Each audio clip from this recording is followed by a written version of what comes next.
नमस्कार दोस्तों, मैं अनुराग आज आपके लिए लेकर आया हूं नया टॉपिक। अस्थमा या दमा बीमारी क्या होती है, इसके कारण क्या है, लक्षण क्या है और इसका उपचार कैसे किया जा सकता है, मैं इस वीडियो के माध्यम से बताऊंगा। आप लोग वीडियो के अंत तक बने रहिएगा। दोस्तों, अगर आप इस यूट्यूब चैनल पर नए हैं तो अनुराग यादव मास्टरमाइंड चैनल को सब्सक्राइब करें। मैं आपके करियर को ग्रो करने के लिए बेहतरीन जानकारी देता रहूंगा। अगर हम बात करते हैं दमा या अस्थमा की, तो ये एक प्रकार से लोगों द्वारा कही जाने वाली एक प्रकार से लाइलाज बीमारी है, क्रोनिक बीमारी है। ये जो अस्थमा बीमारी है, भारत देश में लगभग 3 करोड़ 50 लाख लोग जो है इससे पीड़ित हैं। कह सकते हैं कि पूरी जनसंख्या का, भारत की 150 करोड़ जनसंख्या का 3% लोग अस्थमा से, दमा से पीड़ित हैं और साल दर साल लगभग 2.5 लाख लोगों की मौत होती रहती है। तो यह अस्थमा बीमारी जो है बहुत ही खतरनाक है। इसी बीमारी के बारे में आज आपको बताऊंगा।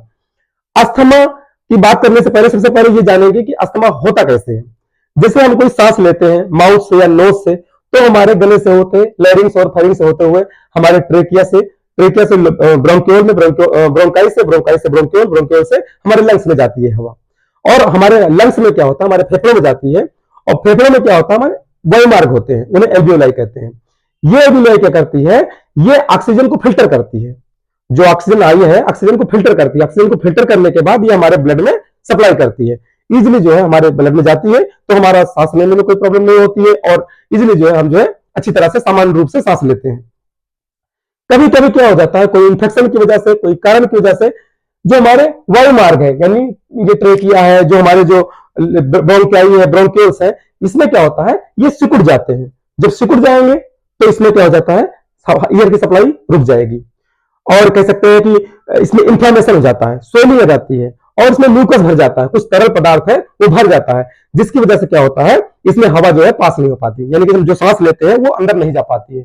सांस लेने में जब नहीं पहुंच पाएगी हमारे लंग्स में, तो ऑक्सीजन जो हमारे ब्लड को जा नहीं पाएगी, तो क्या होगा, आदमी के सीने में जलन पैदा हो जाती है, चाहे पुरुष हो या महिला हो, सीने में बहुत ज्यादा जलन पैदा जाती है। उसके बाद क्या होता है, सांस लेने में दिक्कत। उसके बाद जो है खांसी आना शुरू हो जाती है, कभी कभी कफ के साथ खांसी आती है, कभी कभी ड्राई खांसी आती है और इतनी खांसी आती है कि आदमी बर्दाश्त के बाहर जाता है। तो इसी अवस्था को दमा कहते हैं या अस्थमा कहते हैं। जो अस्थमा है वो 2 प्रकार का होता है। पहला है इंटरमिटेंट अस्थमा, दूसरा है लगातार अस्थमा। पहला इंटरमिटेंट अस्थमा में क्या होता है, जो अस्थमा के सिम्टम्स हैं, जो दमा के सिम्टम्स हैं, वो क्या होता है, कुछ समय के लिए आते हैं, कुछ उसके बाद फिर खत्म हो जाते हैं, फिर कुछ समय के लिए आते हैं, फिर खत्म हो जाते हैं, यानी कि जो है एक इंटरवल के बाद में ये अस्थमा के सिम्टम आते रहते हैं। तो इस अवस्था में क्या होता है, जो व्यक्ति होता है उसको थोड़ा सा आराम मिल जाता है, थोड़ा सा जीवन जीने में थोड़ा सा आसानी हो जाती है इंटरमिटेंट अस्थमा में। जो लगातार अस्थमा होता है, इसमें जो सिम्टम्स होते हैं, जो लक्षण होते हैं, वो लगातार आते रहते हैं, कंटिन्यूअसली आते रहते हैं और एक समय इतना क्रोनिक हो जाता है कि उसे जीवन जीना जो है बहाल हो जाता है, यानी वो जी नहीं पाता है। तो ये जो है अस्थमा जो है ज्यादा खतरनाक है।